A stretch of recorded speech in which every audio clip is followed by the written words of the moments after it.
Penertiban alat peraga kampanye berupa poster dan baliho serta spanduk yang dilakukan Panwas Kecamatan berbuntut panjang, di mana sebelumnya masa pendukung calon bupati nomor urut 2, yaitu pasangan Asif Kolbihi, Arini Arimurti, yang alat peraganya ditertibkan oleh Panwaslu, melakukan protes atas penertiban tersebut.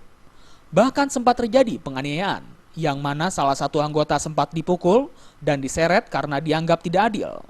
Holik, Ketua Panitia Pengawas Pemilu Kecamatan Bojong, Kabupaten Pekalongan, dipukul beberapa orang pada Minggu 25 Oktober 2015 malam lalu.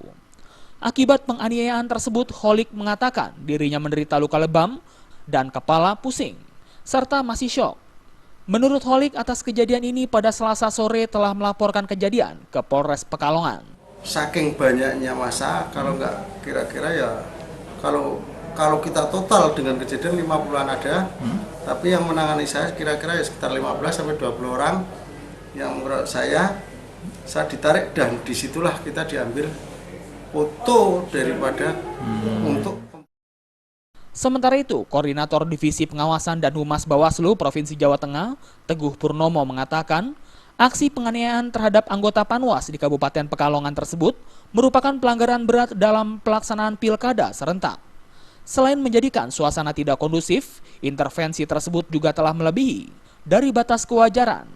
Untuk itu pihaknya akan meneruskan persoalan itu karena hukum yang berlaku. Atas hal ini pihaknya mendorong agar pihak kepolisian dapat menjalankan tugasnya dengan baik.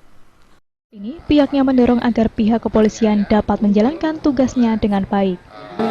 Relawan dari pasangan calon tertentu ya di Kabupaten Pekalongan, dan saat ini memang Polres itu mengalami kegamangan, tetapi kami dari Bawaslu Jawa Tengah berharap kepolisian ini tetap dapat menjalankan fungsinya dengan baik.